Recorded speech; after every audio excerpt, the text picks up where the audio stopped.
Okay, so today's Friday, February 3rd, I think. I'm not 100% sure on the date, but I know it's Friday, which means there was new episode of Pokemon and new episode of Northern War. And I didn't talk about last week's episode and the card talk thing, because I was like, yeah, I'm going to do a thing for Pokemon. I'll just kind of wait for the next episode. And excuse me. Sorry, I just had Chick-fil-A a little bit ago, too. And since Northern War, I watched the same day, watching both Friday morning, I figured I would talk about them both. So let me do Northern War first. I think the show is okay. I've kind of gotten to a point where we're 5 episodes in now, and I feel like if I was not a dedicated Trails or Kaseki fan, I would think this is okay. You know, the opening slaps. I like the music, and I mean, I personally really love the music because a lot of it is directly from the games. But I'd be like, all right, like the music's nice, I like it. I like the main character's design. I really like her hat, which she lost in this episode, but she had it for a couple. I was like, if you watch my videos, I love jackets, coats, and hats. So like, there we go. Like this appeals to me.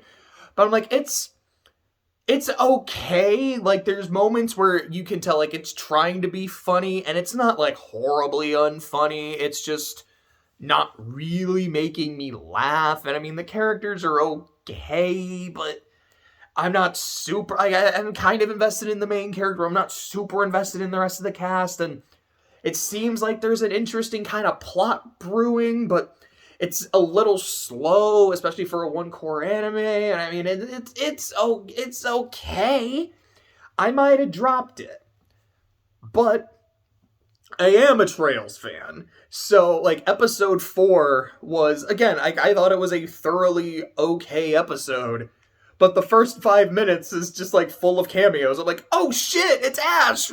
Nice glasses, by the way, dude. Oh shit, it's Blue Block! I love that dude! I think Campanella was at the end of the episode, too, and then, like, they're in Ruhr. I'm like, are we about to see Elisa and Sharon? And then Elisa and Sharon walk by. I'm like, this, as a fan of the series, this is really all I need. Like, I just want to see people I know, and it makes me happy. The rest of the show is still fine, but also I know where it's going, and there's very specific shit that I want to see, and I'm excited to see it. But if it wasn't for that, I would think it's alright. So in today's episode, we finally got to Reen. Like, he's been in, I don't think he was in the last episode, but he's been in every episode, but he hasn't done anything. Like, he actually hadn't talked yet. But we finally got Schwarzer dialogue.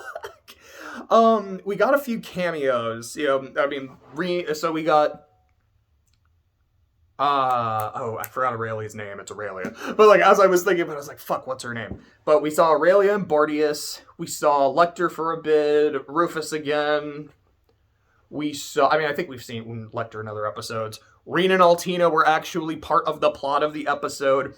There's a scene where Reen is, like, remembering Crow, and in the reflection of his eyes, you see Crow. I was like, damn, I was not expecting to get a Crow cameo in Northern War, like a thing that takes place in between Cold Steel 2 and 3, but they found a way to put Crow in here. Good job.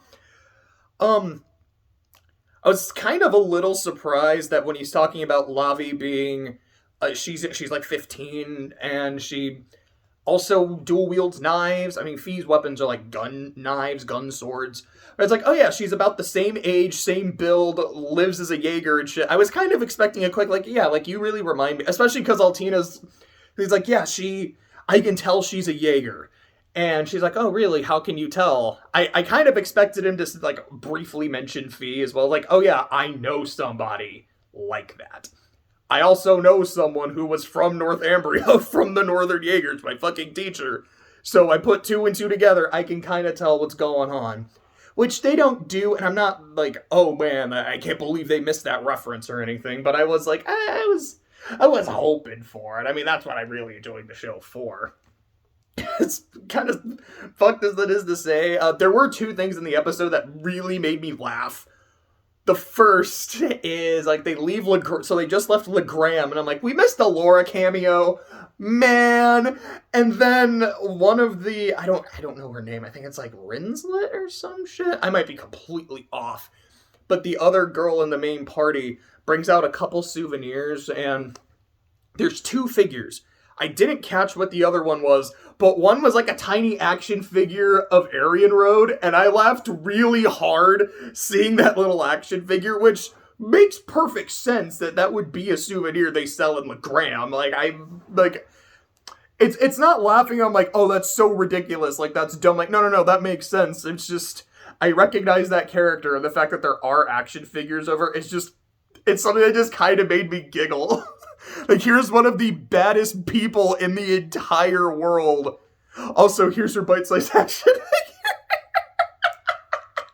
Look, what's that line from Hercules where he's like, hey, but Dad, like, I've battled monsters. Like, I'm the most famous person in all of Greece. I'm an action figure. And then squeezes and I think it, like, flexes.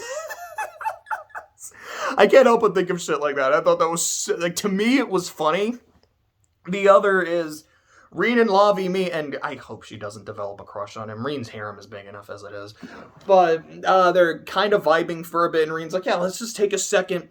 Let's rest. And Altina's just like, Reen, you're not going to do the thing, are you? And he just immediately pulls out a fishing rod and starts fishing, which, it's not like fishing is a major part of Reen's character, but I was about to say all, but I don't remember there being a fishing minigame in Kuro. I think it's in Kuro too, but to be on the safe side, because I haven't played, I'm not super sure.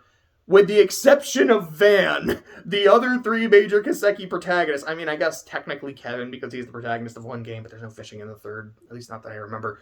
But Estelle, Lloyd, and Reen, fishing is one of their things. Like, especially with Estelle, it is one of her big hobbies. I remember, and I don't remember if it's in both Crossbell games, I really think it's in Azure.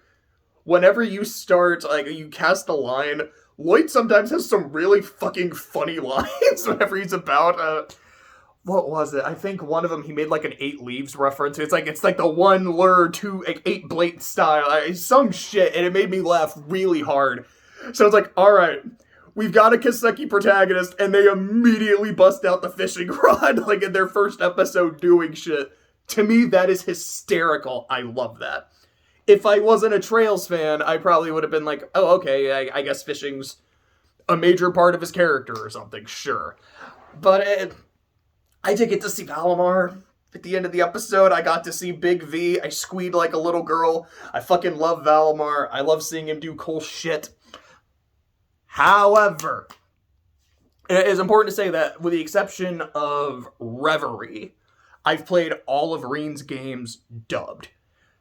So, it is entirely possible that in the sub, all he does when he raises his arm is he just calls Valimar's name. And if that's true, then that means they did it accurately, and I don't have anything I can actually talk shit for. However, in the dub, he does not just call him by name. There's a whole bit, it's, heed my call, Valimar the Ashen Knight. And then you get a shot of Valimar who says, acknowledged, and then they, like, do their shit. And I was looking forward to that. I'm like, that shit really hypes me up. And the fact it's like, no, he just called Valimar. I'm like, you either cheated me, or this is how it is in the sub. So when the show, because I think a dub has been announced, it might have already started with some of the episodes. I might have to watch that scene dubbed just to see if they do it right, if they do it justice. That's really all I have to say about Northern War. In summation, as I said several times in these 9 minutes. Sorry, I was actually trying to read the clock. I wasn't trying to give a random zoom. This is just a random zoom. Excuse me. I genuinely think it's fine. Knowing where it's supposed to go, there is potential for this to get really good and really interesting. I'm honestly just here for more Kiseki. I need to get my Kiseki fix. I know Azure is coming out in March, and I still need to replay 0. But I really want to replay Azure. If you've seen my video on it, I have a lot of opinions on that one. I say video, but It was the only one I couldn't get all of my like separate segments into one video, so they're uploaded separately.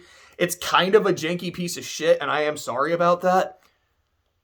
Azure is a game I am very critical of, but there's a lot of things I really like about it as well. And some of those things I'm critical of are like no translation would fix this. There's other things that I kind of wonder if I play are these, because I played a fan translation, which, I mean, it's the same people that did the script for this one, but now they're like working officially, so some things might be different. And so it is just some of the things that I really didn't like in the writing, would they be fixed? And if they were fixed, if they were more clear, would I like the game more? Would I like it about the same? I would like to know, so I feel like I really do need to replay the official translation when it comes out. I'm really excited to get my copy of Reverie. Like, I was just talking about, like, my Kiseki itch, and I don't super have it right now. It might be because I get to watch this every week, and it's like, alright, I'm getting my like 2 cc's of Kiseki every week. But after like a month or two without it, I might just be like, come on, where's that Kuro patch? You gotta do the Tyrone Bigums. You guys got that Kuro 2 translation? Oh man, I really want to play it when it comes out. I actually don't know when the new game is coming. Like Kuro 3, is that supposed to come out at the end of this year? It's probably next year. Maybe it's this year, and I'm gonna want to spoil the shit out of it because I want to know what happens. I want to know who shows up. But I'm also gonna look at spoilers and go, well, I didn't want to know that. I wanted to play the game myself, but I'm not gonna be able to play it for like 5 years or some shit. So you can't help me. Let's talk about Pokemon. Okay, breathe. Let's talk about Pokemon. So last week's episode was the Hatena line episode with Brock and Silent. This week's episode was Beartic. There were no new companions, no returning Pokemon aside from, excuse me. That's not what I meant to say. Like, there's returning Pokemon as in like Ash's rotation, but not like, here's an episode about Lapras that got released or Goodra that got released, and nothing like that. So the Hatena episode, I liked it a lot. I thought it was really funny. That is one of my favorite Pokemon, like just Hatena in general, but I really like the line. I love the way Hatra moves, how it's just going gah with its giant hat arm hair thing.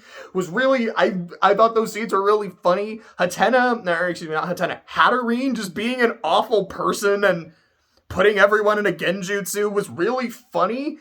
Poor Brock. Like, Hatterene was just destroying this man. Like, I feel so bad for him, but this is pretty funny, and I feel like an awful person for laughing, but it's pretty funny. But this poor bastard.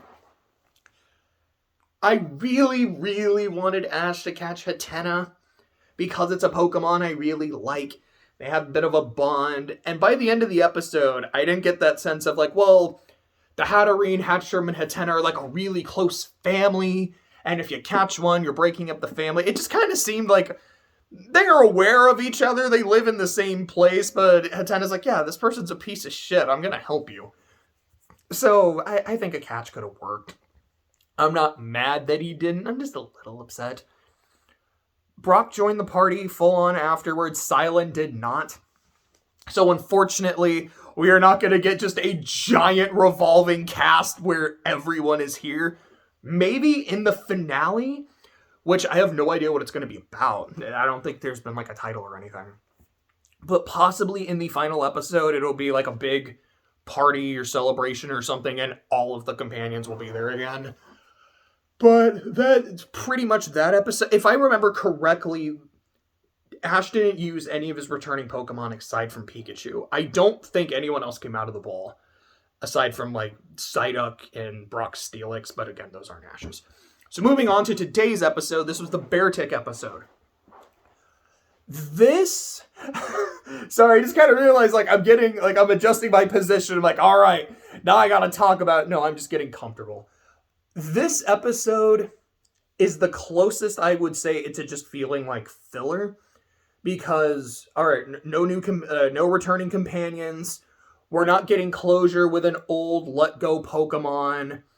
Nothing like that. It's just, yeah, they're traveling around. Here's a Pokemon just kind of doing their own shit, and Ash helps them out. That's it. That's the episode. Now, I guess you could also argue the first episode with the Latias, because, again, no new companions. It doesn't catch anything. No, like, closure with anyone. But the Latias has appeared again in every episode and is clearly following him, so the first one clearly isn't filler. It's setting shit up. This one's filler. But I liked it a lot. I really did. Beartic is not a Pokemon I particularly care for. I love Cubchoo. I think Cubchoo is just so cute and precious. Excuse me. I think Beartic is fine. It's a polar bear. I like polar bears. I like big bears. It's cool shit. But it's not a Pokemon that's ever really spoken to me. But this thing was so fucking endearing. He's just this big old ice bear that keeps I mean, maybe it was a girl. I don't know. But like, it kept freezing everything around it because it couldn't control its power. And Ash is just trying to be a homie, and it keeps freezing shit. And so Talonflame and Incineroar have to literally like heat people up and melt the ice. And Oshawott, which Oshawott was in the episode and didn't evolve, and I get it, but I really wanted a Duat because Duat is one of my favorite Pokemon.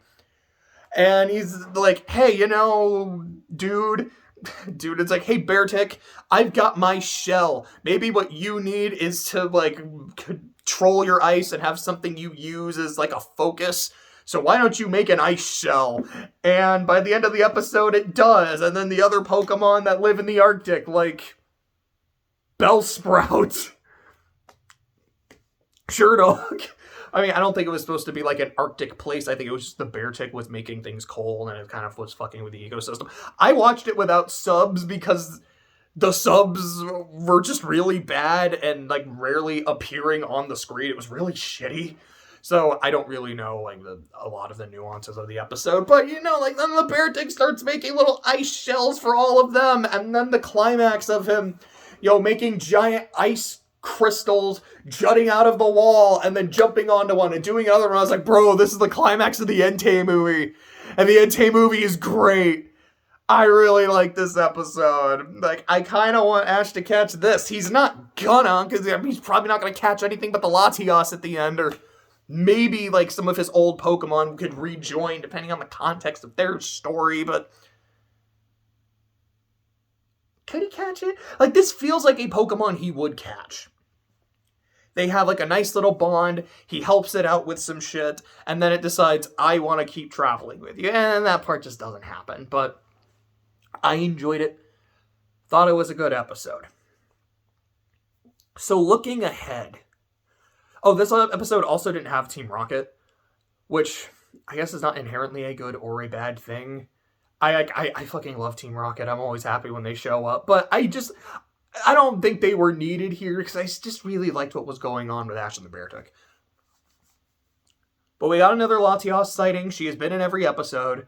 So this is very clearly building up to Ash is going to catch it. Catch her, because they specifically have gendered her Latias. I am not inherently against the idea of him catching a Latias. Ash catching a legendary, that's dope as shit.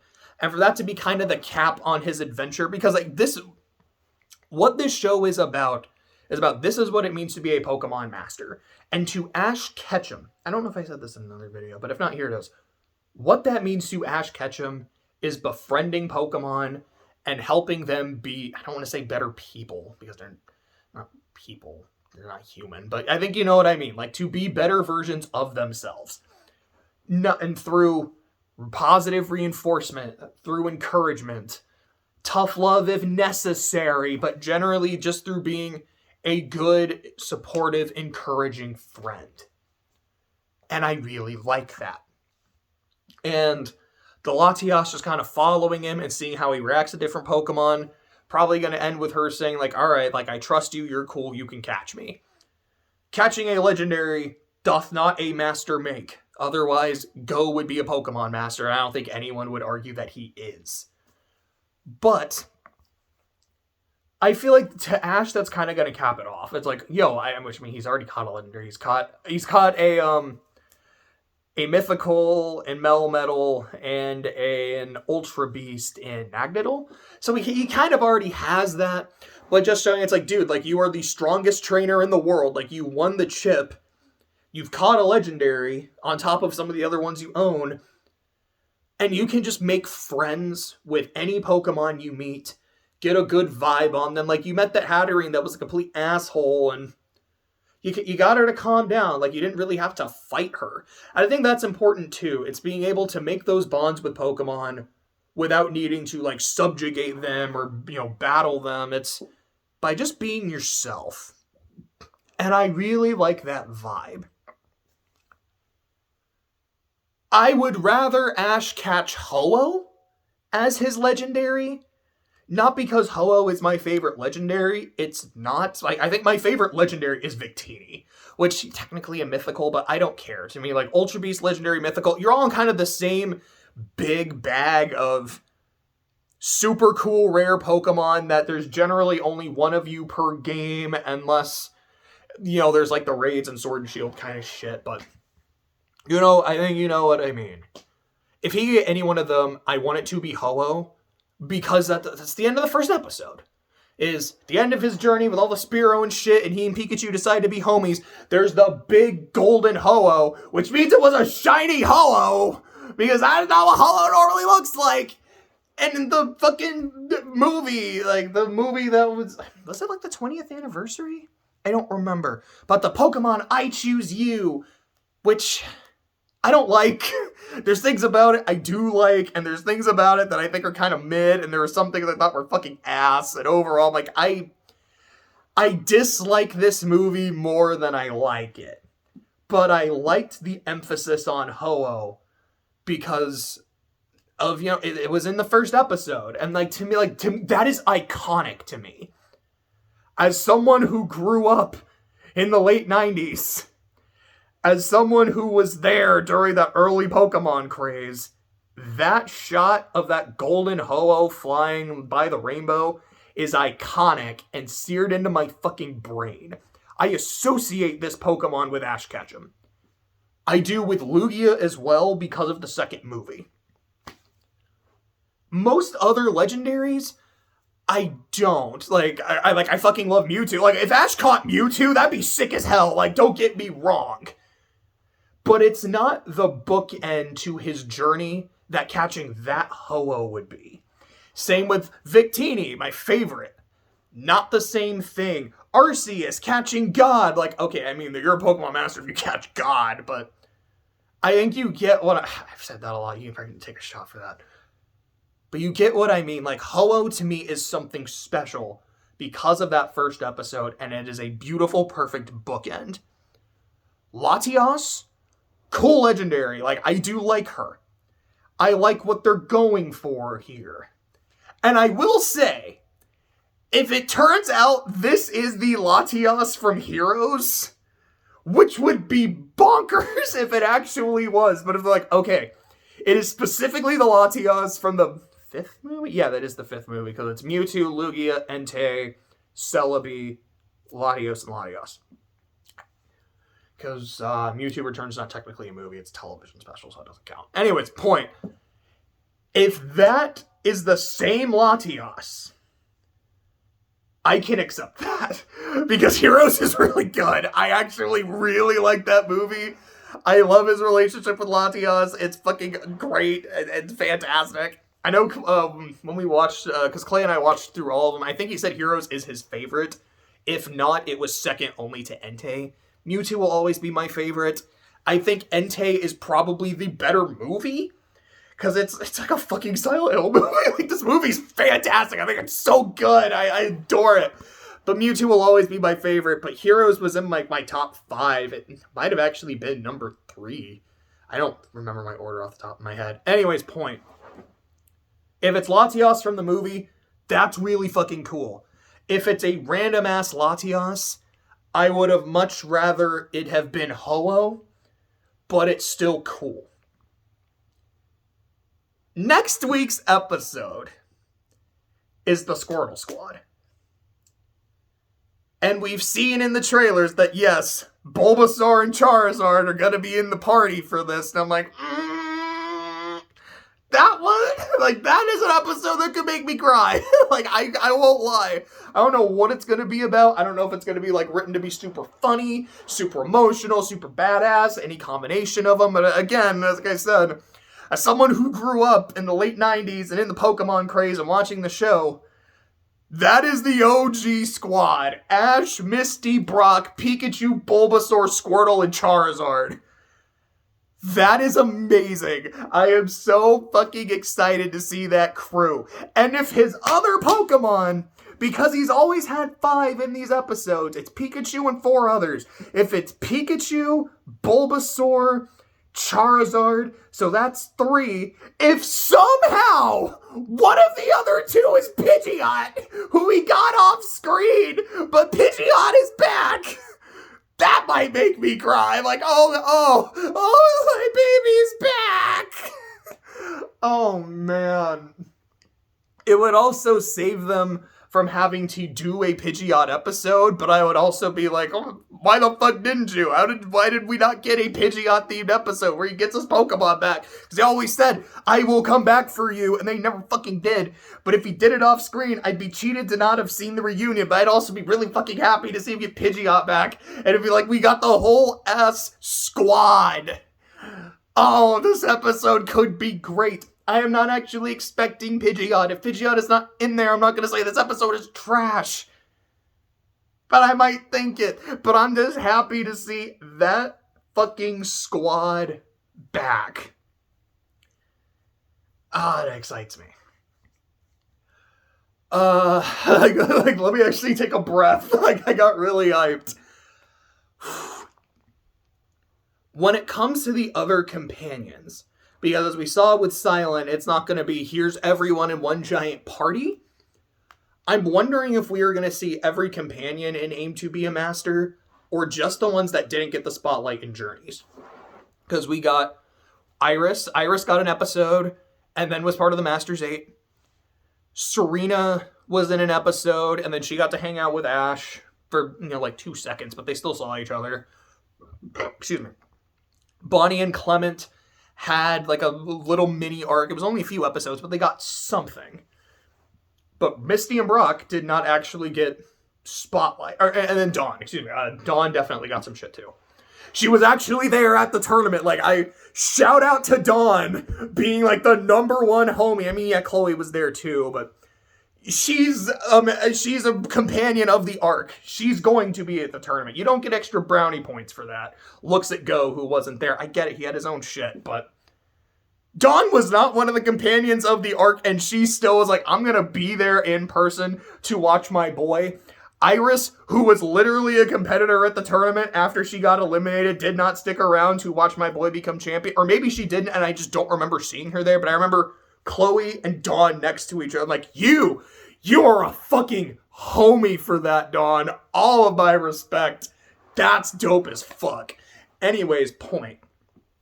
Misty, Brock, and Silent made a cameo, but did not actually interact with Ash, so they have now gotten episodes.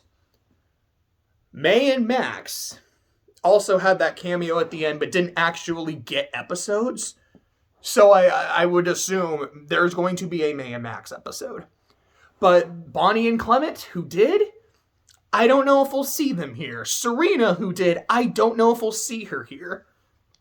No, Gary, not a companion, but one of the most iconic characters in the entire series. We've seen him, so maybe he doesn't get something here. I don't remember if Ash interacted with Tracy. I think he did, because I remember there was a thing where I think it was like Oak, Delia, Tracy, and like all his Pokemon. I think he interacted with all of them, or at the least they like watched like his performance. But I mean, that might be like a small thing with Tracy. If there is a big everyone is here moment, then for sure we'll get everyone. But I don't know if they're all going to get their own episodes, especially because how many have we done? So there's Latios, Clauncher, Hatterene, and Beartick. So that's 4. There's 7 left. Next is Squirtle. Next is, and I think after Squirtle is Lapras.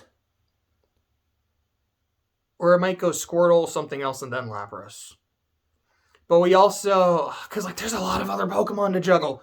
Like we saw, like Granite, again, like I guess looking at the returning ones, or like the released ones that could return, Butterfree probably doesn't get an episode because like Ash's last shot of Journey is him seeing Butterfree again.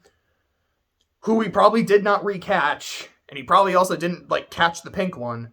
Although, if that's who's in the squad, in the Squirtle Squad episode, it's Butterfree, the pink Butterfree, I'm definitely gonna fucking cry.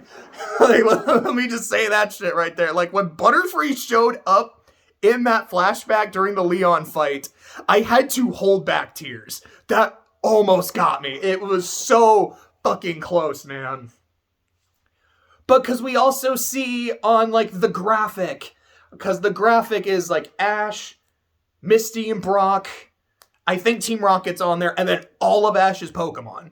It includes, like, Nagnadul and Nebby, so they'll probably get something. It includes Larvitar, who was also in the Leon flashback, so we'll probably get something with Larvitar. It included Primeape and Pidgeot, so, like, we've gotta see them, right?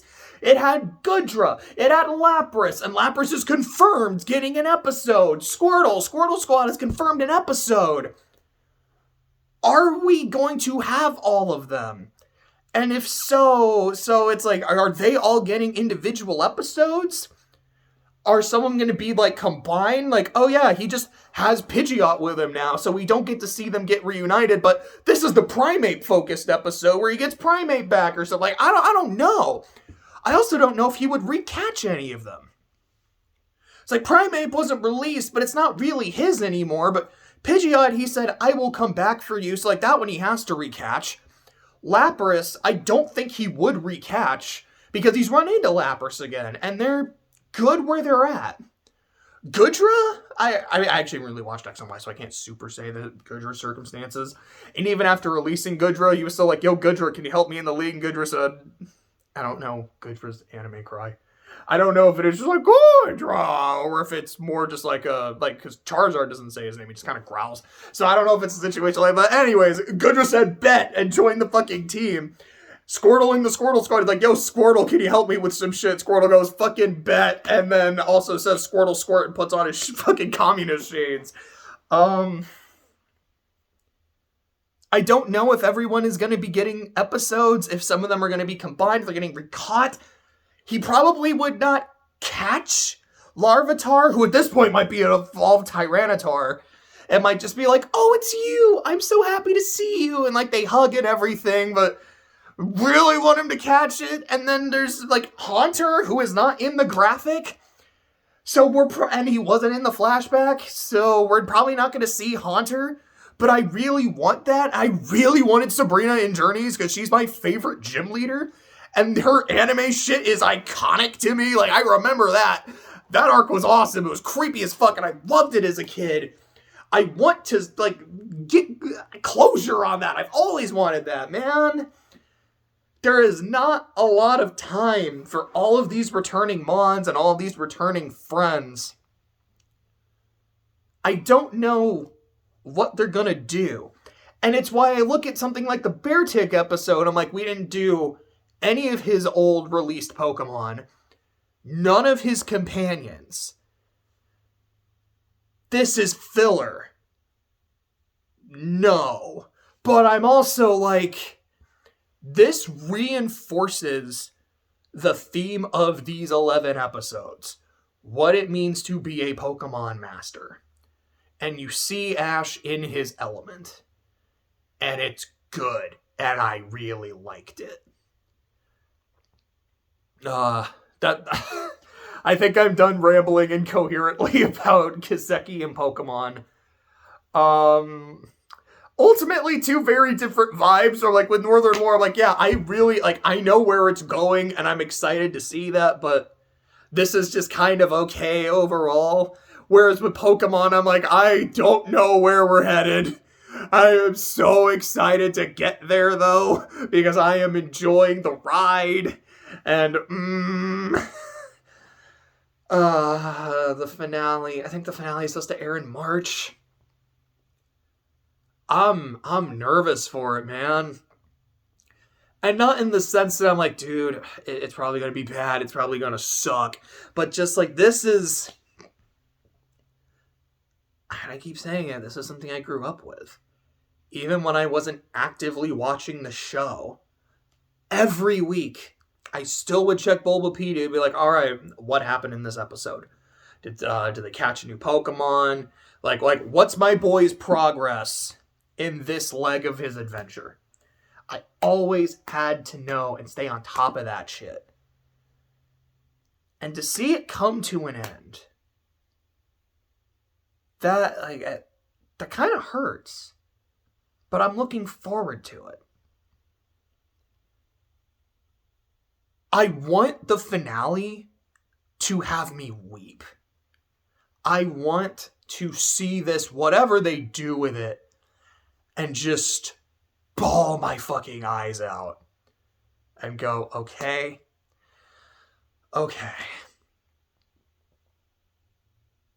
Let's watch episode 1. Now that it is done, and they're going to start a new series too, which I'm going to watch. If I don't like it, I don't like it. I might stop it, but I have to watch it. I'm like, all right, though.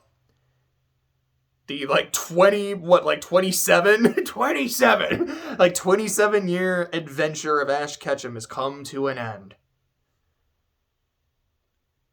Now let's watch the whole thing. Which I'm not going to do anytime soon. It's going to be a long adventure. Because, man, there's 1,200 episodes. If you watched an episode a day, it would take 4 years. It's kind of insane, but it is something I would like to do. Hell, I might make a series out of that. Which, I don't have a TikTok. I know I've said in a previous episode, it's I don't really use TikTok. But I might do that. Be like, all right, I am going to watch every episode of Pokemon, and I'm going to make a quick TikTok just saying what I think of it. How long is a TikTok video? A minute? Less than a minute? I don't know. I might not always have enough time. I might just be like, Ash caught Muck! And that's the entire episode, because I fucking love Muck. Oh, he's one of my favorites. Or again, maybe she. I don't know if Muck is a confirmed gender. But I might actually do that. That kind of sounds like fun. That sounds really fun. From what I understand, the Unova anime is ass, so it's after Sinnoh, I'm just smiling. I'm like, yeah, Tobias was bullshit, but I'm just smiling happy. It's man, it's so good. And then the first Sinnoh episode, Pikachu lost to this insufferable prick's starter Snivy. This is going to be a long arc. And then after the league, that buffoon brought 5 Pokemon. Ash had a 6-5 advantage, and he lost because this idiot somehow had a Hydreigon, and his Riolu decided to evolve right at the end.